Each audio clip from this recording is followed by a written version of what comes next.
괴물 스퀼라 카립디스 앤드 트리나키아 섬의 저주. 사이렌의 유혹에서 벗어난 오디세우스는 이제 정말 가장 무시무시한 시련을 향해서 항해를 시작하게 되었어. 바로 스퀼라와 카랍디스가 바위산 양쪽에 버티고 있는 협곡을 지나가야만 했거든. 스퀼라는 갈퀴처럼 생긴 발이 12개, 뱀처럼 길고 제멋대로 움직일 수 있는 목이 6개, 그 위에 흉측한 머리가 1개씩, 입속에서는 날카로운 이빨이 백상어처럼 3줄씩 겹겹이 나 있는 괴물이었어. 카립디스는 커다란 입을 벌려서 하루에 3번 주변의 바닷물을 바닥이 드러나도록 다 빨아들이고 다시 3번 그 물을 내뱉는 괴물이고 말이야. 카립디스가 물을 빨아들일 때는 그 앞을 지나던 배는 포세이돈조차도 구해줄 수 없다고 하거든.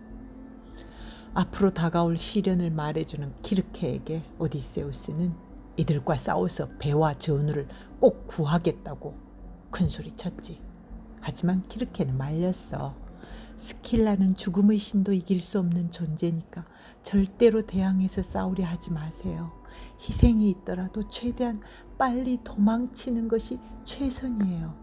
하고 일러주었지. 어떤 끔찍한 일이 벌어지더라도 절대 그 앞에서 머뭇거리지 마세요. 온 힘을 다해서 재빨리 노를 저어서 피하셔야 해요. 오디세우스는 멀리 스퀼라가 사는 동굴을 보고서 완전 무장을 했어. 그리고 뱃머리에 올라서 소리쳤지. 내 비록 이대로 저승길로 간다고 할지라도 하늘에 맹세코 저 괴물과 결투를 벌이고야 말리라. 하지만 실제 상황은 결투할 여유조차 없이 긴박하게 전개되었어. 겁에 질린 병사들이 노를 저어서 두 절벽 사이로 난 좁은 길을 향해 배를 몰고 갔을 때 오른편에서는 카립디스가 막 후룩후룩 소리를 내며 바닷물을 들이마시고 있었거든. 바닷물이 무서운 속도로 소용돌이치면서 그 괴물의 입속으로 빨려 들어가는 거야. 그래서 배를 최대한 왼쪽 암벽을 향해서 돌렸는데 그때 갑자기 햇볕이 사라지고 사방이 어둠컴컴해지네. 시커먼 수증기가 왼쪽 암벽을 휘감아서 스퀼라가 사는 동굴을 감추어 버렸어. 병사들은 카립디스가 물을 삼키는 장면을 보고 기가 막혀하는 사이에 그 순간 그 맞은편에서 6개의 흉측한 머리가 나와서 6명의 병사들을 공중으로 낼름 집어 올려서 동굴 속으로 끌고 가버렸지. 눈 깜빡할 사이에 일어난 이 참변에 병사들은 공포에 질려서 죽을 힘을 다해서 노를 저었어. 오디세우스가 어찌할 바를 모르는 새 배는 벌써 카립디스와 스퀼라의 바위를 지나서 그 협곡을 벗어나고 있었거든. 6명의 동료를 희생하고 이들은 또 한 번 죽을 고비를 넘긴 거야. 이제 배는 다시 잔잔한 초록빛 바다 위를 항해해서 저녁 무렵에 멀리 아름다운 섬의 해변이 보이네. 아무것도 모르는 병사들은 그 섬을 보자 기쁨의 환호성을 질렀어. 하지만 오디세우스는 애연자와 키르케의 애연을 이미 알고 있기 때문에 너무나 두려운 거야.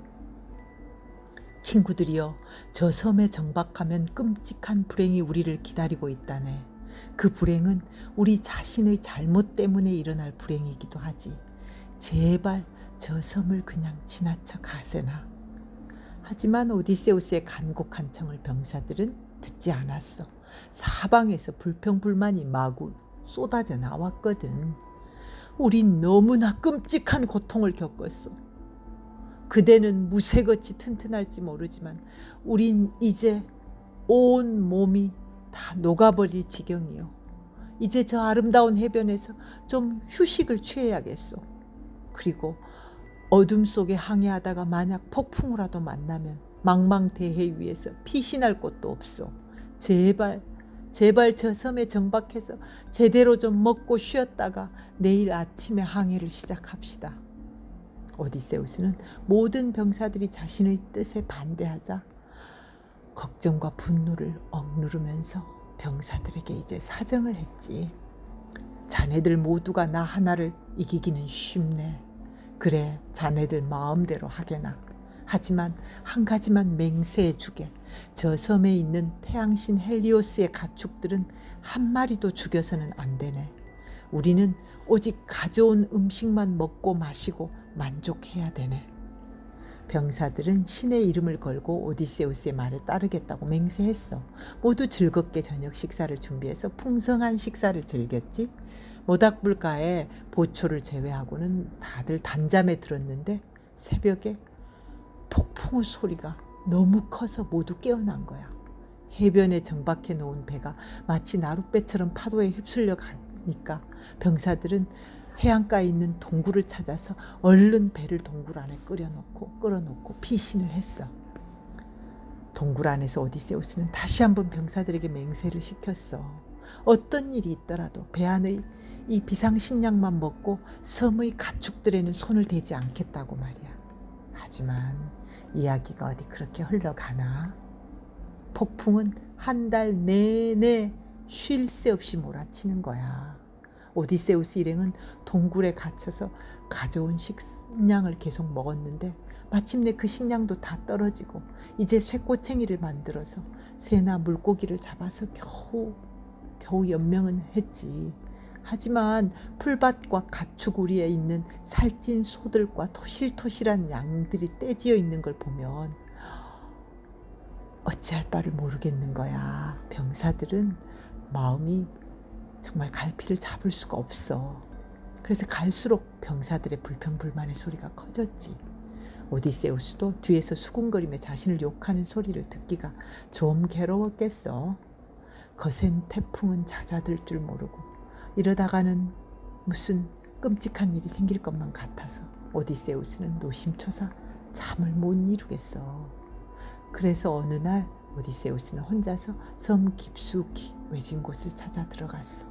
거기서 자신들이 제발 고향으로 돌아가는 길을 열어달라고 신들께 간절히 기도를 했거든. 기도 후에 오디세우스는 허기와 걱정에 지쳐서 그만 그 자리에 잠이 들고 말았네. 그 사이 동굴에서는 부대장 에우릴로코스가 동료들을 설득했어.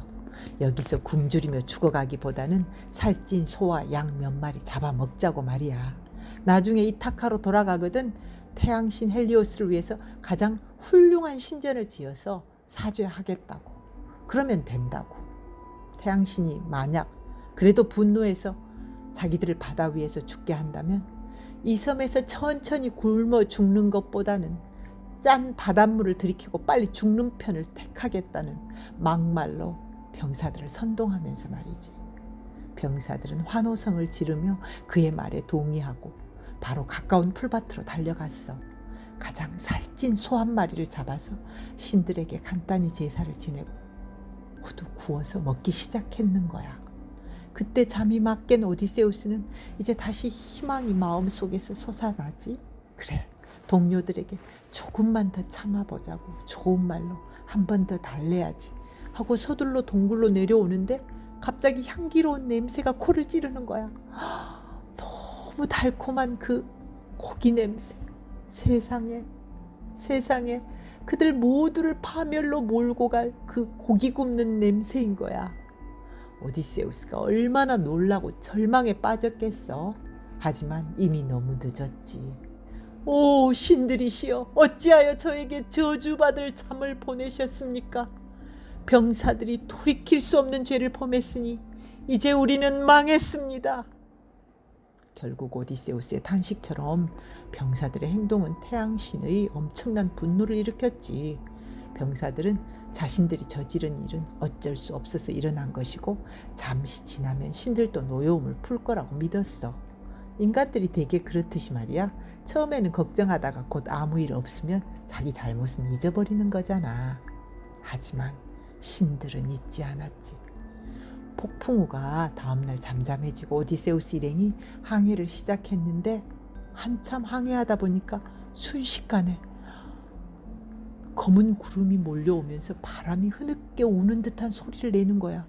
그러더니 거대한 폭풍우가 배에 밀어 닥치는 거야. 바람이 어찌나 세게 불던지 뱃머리가 하늘 높이 솟아올라가서 배가 수직으로 바다 위에 그대로 꽂혀있는 형상이 되고 말았어. 그러더니 돛대를 받치던 두 줄의 굵은 밧줄이 마치 가느다란 실이 툭 끊어지듯이 끊어져 버리면서 돛대도 부러지고 돛과 밧줄이 한꺼번에 갑판 위로 후두두둑 떨어져 내리는 거야.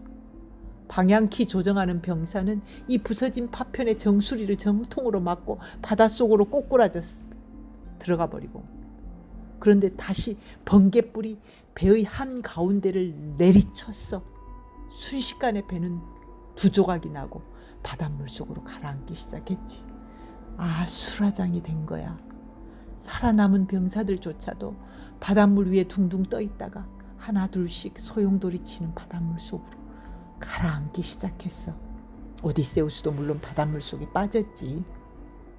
그러나 그는 이런 상황에서도 정신 바짝 차리고 파도가 밀려간 틈에 주변을 살펴보았어. 부서진 배에서 떨어져 나온 나무판들이 떠 있는 거야. 그중 하나를 붙잡았어. 마침 나무 중앙에 부서진 돛대가 아직 꽂혀 있고 거기에 밧줄이 묶여 있는 거야. 그는 물고기처럼 그쪽으로 헤엄쳐가서 여러 번 그걸 놓치고 실패한 끝에 마침내 그 돛대에 붙어있던 밧줄을 잡고 주변에 있는 나무판들을 엮었어. 오디세우스를 비상한 제주꾼이라고 부르는 데는 다 그만한 이유가 있지. 어떤 상황에서도 살 국리를 찾아내거든. 마침내 직접 만든 뗏목에 몸을 싣고 서쪽에서 불어오는 바람과 바다의 물결을 따라 정처 없이 앞으로 나아갔어. 밤이 될 무렵 서풍은 남풍으로 바뀌었네. 그런데 생각해 보니까 그리로 가면 다시 스퀼라와 카립디스가 있는 곳으로 되돌아가는 거야. 하지만 노도 없는데 뗏목 위에서 오디세우스가 뭘 어떻게 하겠어. 새벽이 되자 역시 낯익은 풍경이 오디세우스의 눈앞에 펼쳐지는 거야. 눈앞이 캄캄했지. 바로 그곳이잖아. 그는 두 손을 노삼아서 바닷물을 열심히 휘저으며 뗏목의 방향을 바꿔보려고 애썼지만 그게 어디 애쓴다고 될 일이야? 뗏목이 스퀼라와 카립디스가 있는 두 절벽 사이의 협곡으로 바로 돌진하는 거야. 다행히 스퀼라는 깨우지 않았는데 카립디스의 소용돌이 목구멍으로 뗏목이 그대로 흘러 들어가는 거야. 뗏목이 카립디스의 목구멍으로 막 빨려 들어가는 순간 오디세우스는 그 아래 늘어져 있던 무화과 나무 가지를 붙잡았어. 그리고 거기 매달렸어. 박쥐처럼 거꾸로 매달려서 오디세우스는 끈질기게 버티기로 했어. 카립디스가 곧 다시 물을 뱉어낼 때까지 말이야. 그러면 뗏목이 다시 바깥으로 나올 거잖아. 그때 그 위로 정확히 뛰어내리면 뗏목 위에 올라탈 수 있을 거라고 생각했지. 과연 카립디스의 목구멍에서는 얼마간 시간이 흐르자 물이 다시 뿜어져 나오면서 뗏목이 나오는 거야. 오디세우스는 또 한 번 기도를 드리고 뗏목을 겨냥해서 그 위로 무화과 나무 가지를 손을 놔버리고 뛰어내렸어. 정말 영웅은 죽기도 어려운가 봐. 오디세우스는 뗏목 위에 그대로 내렸지. 구사일생으로 죽음에서 벗어난 거지. 이제 드넓은 바다에서 뗏목 하나에 의지해서 오디세우스는 이리저리 떠다니게 되었어. 그런데 또 저녁이 오고 그 무렵 멀리 섬 하나가 보이는 거야. 뗏목은 마침 그 섬으로 저절로 흘러가네. 그런데 그 섬은 너무나 아름다운 초록 들판과 빽빽한 나무숲 그리고 이름 모를 꽃들로 덮인 아주 아름다운 곳이었어. 그곳이 어딘지 알아? 바로 칼립소가 사는 곳이었지 뭐야.